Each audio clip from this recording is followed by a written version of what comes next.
12 postures de yoga pour relever les seins, c'est tout de suite.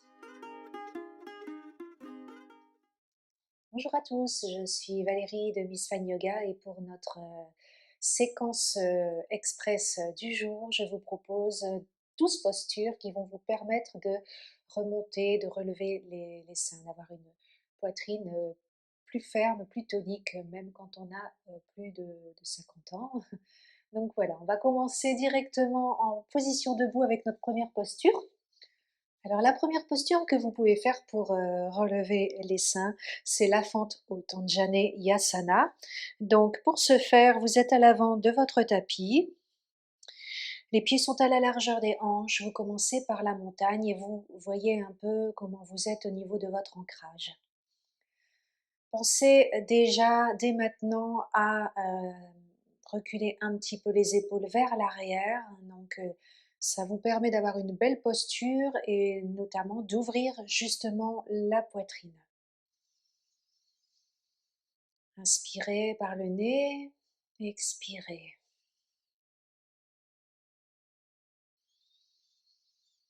Continuez, commencez à rentrer le nombril, resserrez un peu les fessiers. Et on va soulever la jambe gauche contre nous, hein, un peu contre la poitrine, et vous allez fléchir légèrement le genou droit pour reculer votre jambe gauche vers l'arrière. Vous réajustez si besoin. Et là, on se trouve justement dans la fente haute. Donc vous avez le genou au-dessus de la cheville et la jambe à l'arrière qui est tendue. Vous pouvez lever les bras vers le ciel et respirer.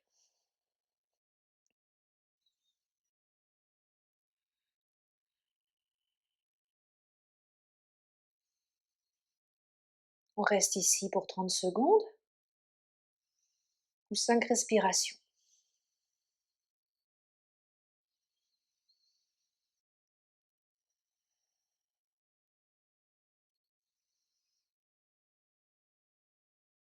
On baisse les bras à l'expiration et on revient à l'avant de notre tapis. On va faire la même chose avec la jambe droite.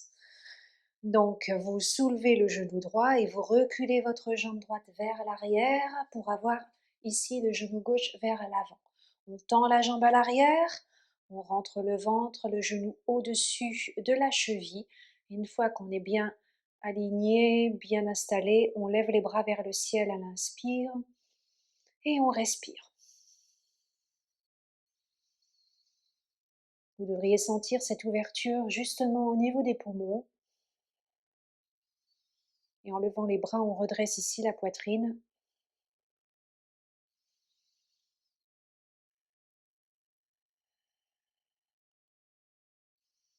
Et on revient dans la posture de la montagne. Deuxième posture que je vous propose, on va venir à la largeur du tapis. C'est la posture du triangle, Utthita Trikonasana. Donc pour Utthita Trikonasana, vous allez ouvrir votre pied droit vers l'extérieur et le pied gauche est par contre légèrement rentré. N'oubliez pas, vous savez que les talons sont alignés par une ligne imaginaire. On tend les bras qui sont parallèles au sol, on peut retourner les paumes de main et selon, voilà, vous voyez ce que vous préférez, mais vous pouvez également ici poser le bras le long du corps, enfin le long de la cuisse, pour justement sentir cet étirement au niveau du flanc gauche. Et là, vous faites comme si quelqu'un vous tirait. Et quand vous voyez que ce n'est plus possible, vous allongez les bras pour obtenir votre triangle. Imaginez que vous êtes prise en sandwich entre deux murs. Vous pouvez regarder vers la main qui est en l'air, entrez le ventre et sentez cet étirement au niveau du flanc gauche. Ça permet également de raffermir ici la poitrine.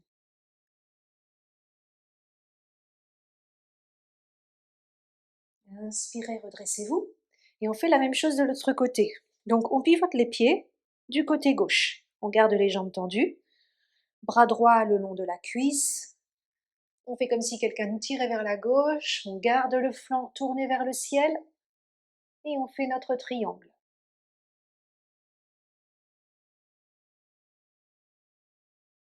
Respirez.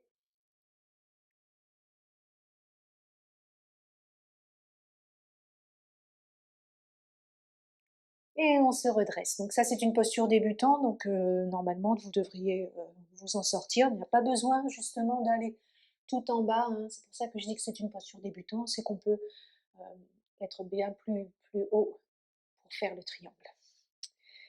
La troisième posture, c'est la charnière. Donc pour cela, vous allez vous asseoir, enfin vous accroupir sur votre tapis, un peu comme moi je fais, vous redresser, et on va tendre la jambe droite ici sur le côté.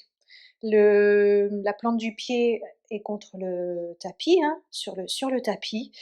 Et ici, vous voyez, on va tendre à nouveau notre bras droit le long de la cuisse et étirer une flexion latérale ici, notre flanc gauche. On reste pour 5 respirations profondes.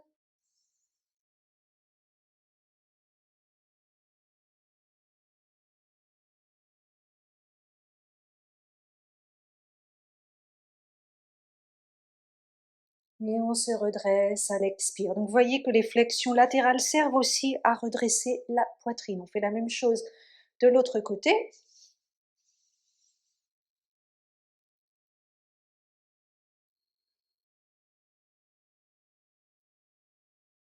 Vous pouvez tourner la paume de main vers le ciel.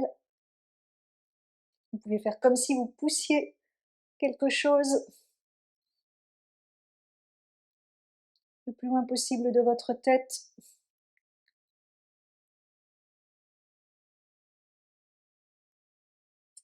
Et on se redresse.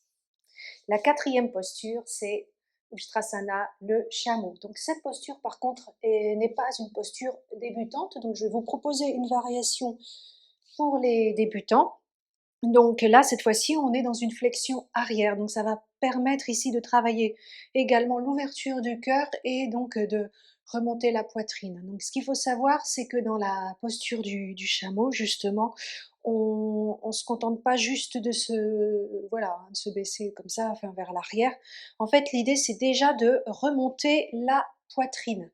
Donc on remonte, on peut poser les mains ici dans le dos, les doigts vers le haut. On peut commencer comme ça, la posture du chameau.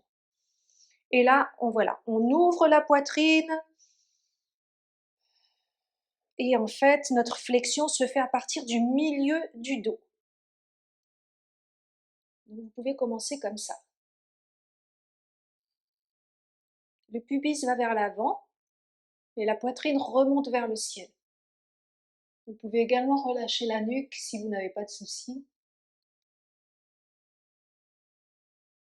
Là, vous faites déjà un excellent travail d'ouverture du cœur pour remonter votre poitrine.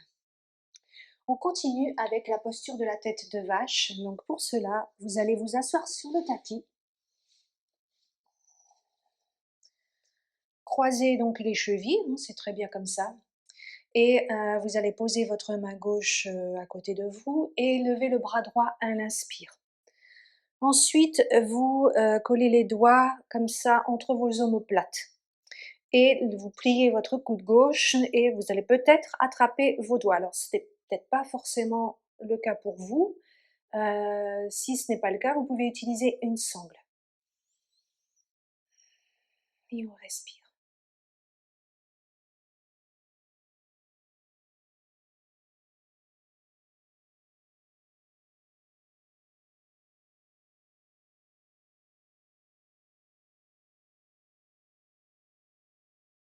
On relâche tout doucement cette posture de la tête de vache. On fait la même chose de l'autre côté. Donc, à l'inspire, on lève le bras gauche, on grandit comme ça, on allonge notre colonne vertébrale.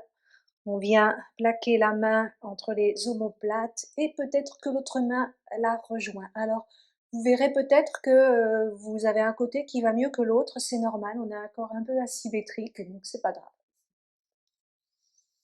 Respirez.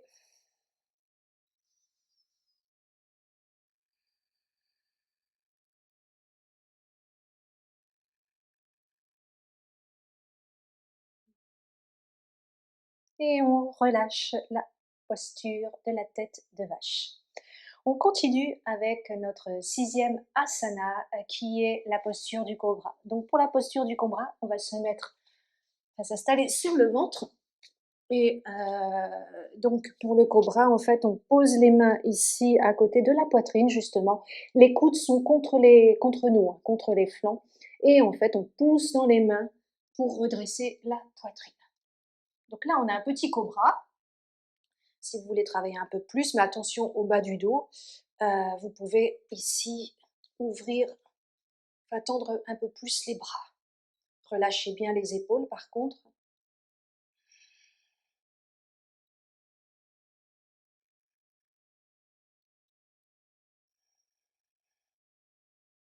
Poussez bien dans vos mains, les doigts bien ancrés dans votre tapis.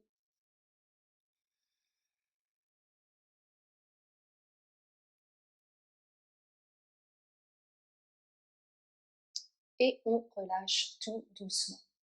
7e posture, c'est la posture de l'arc, donc on est sur le ventre.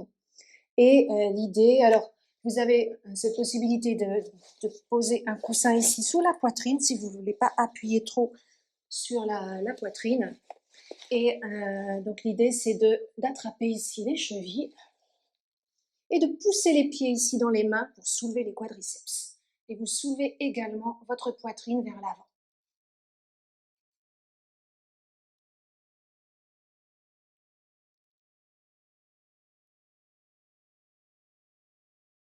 Et on relâche. Donc ça, c'est une posture intense. Également, c'est pas une posture de niveau débutant, donc si vous le souhaitez, vous pouvez bien entendu mettre la vidéo en pause si vous êtes débutant ou débutante et choisir les postures qui vous conviennent le mieux. On se redresse, on va lâcher notre petit coussin sur le côté pour la posture suivante qui est la posture de la roue. Donc vous allez vous allonger sur le dos. On va prendre le temps de s'installer ici. Donc déjà, le principe, c'est d'avoir le bas du dos plaqué dans le sol. Donc vous pouvez remonter un petit peu le pubis ici pour reposer le bas du dos contre le sol. Autre chose importante, c'est d'avoir les talons que vous touchez avec vos doigts. Les genoux sont parallèles l'un à l'autre. En revanche, vous pouvez, si vous le souhaitez, écarter les pieds vers l'extérieur. Donc ça, c'est vous qui voyez selon votre ressenti. Si vous avez des douleurs au genou, si jamais le fait d'avoir les pieds parallèles l'un à l'autre ne vous convient pas, vous pouvez les tourner vers l'extérieur. Mais par contre, gardez toujours les genoux parallèles l'un à l'autre. Ensuite, on va poser nos mains ici, à côté de la tête, avec les doigts écartés. Donc on ne resserre pas les doigts, surtout on les écarte et on peut même agripper un petit peu notre tapis. Et l'idée c'est d'avoir les bras en chaturanga, donc les coudes sont parallèles l'un à l'autre, on ne les sort pas vers l'extérieur. Donc ça c'est très important également. Une fois qu'on a ça, alors on peut se contenter, je vais enlever, voilà, comme d'habitude, mais on peut se contenter juste de poser un peu le sommet du crâne sur le sol quand on débute, sinon après on peut soulever les bras dans la posture de la roue. Si vous posez le crâne sur le sol, essayez le plus possible de pousser dans vos pieds et dans vos mains pour justement éviter qu'il y ait trop de poids au niveau du sommet de votre crâne. C'est parti, la posture de la roue, le sommet du crâne, et ensuite roue.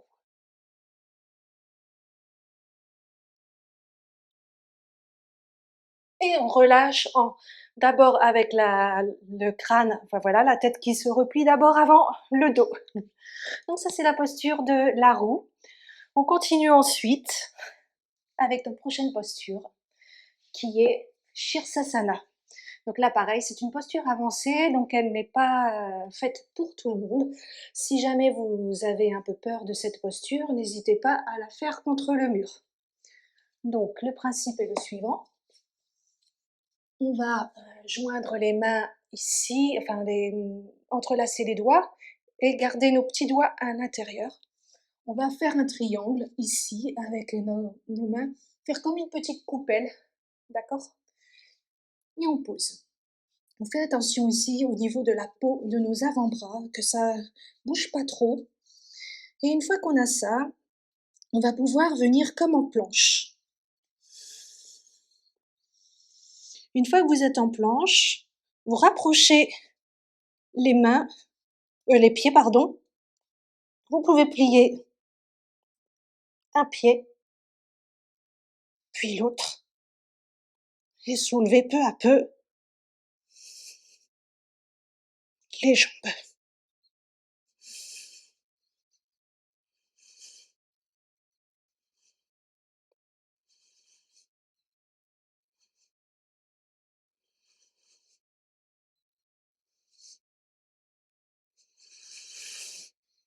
Respirez, et tout doucement, on revient. Après cette posture, on recommande souvent de venir dans la posture de l'enfant. Restez pour 5 respirations.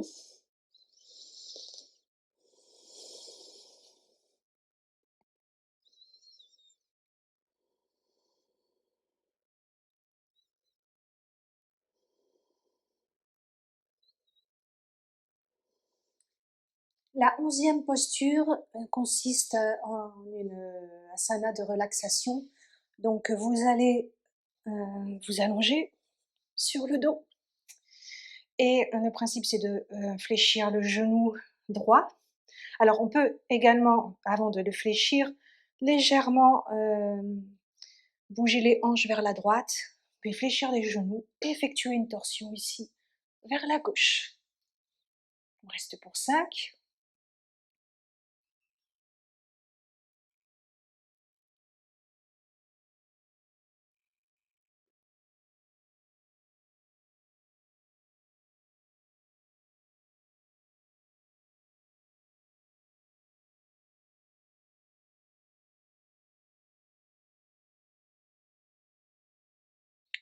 On revient au centre, on pose le pied et on bascule nos hanches vers la gauche cette fois-ci.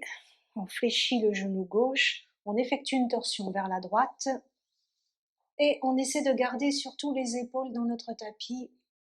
Vous pouvez regarder du côté opposé au genou posé.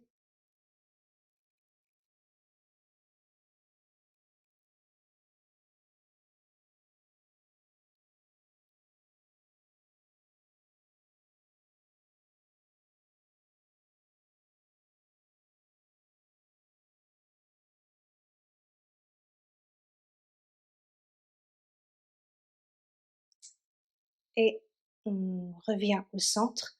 Et la deuxième posture, c'est Shavasana, bien entendu. Retirer tous les bienfaits des asanas précédentes pour remonter à notre poitrine et avoir des seins toniques et fermes. Donc voilà, on ne néglige pas Shavasana, la posture du cadavre. Vous pouvez rester ici autant de temps que vous le souhaitez, mettre la vidéo en pause. Et voilà, vous connaissez maintenant 12 postures qui vont vous permettre de remonter un peu les seins, de raffermir votre poitrine. J'espère donc que cette vidéo vous aura été utile et je vous dis à bientôt pour un nouveau cours de yoga.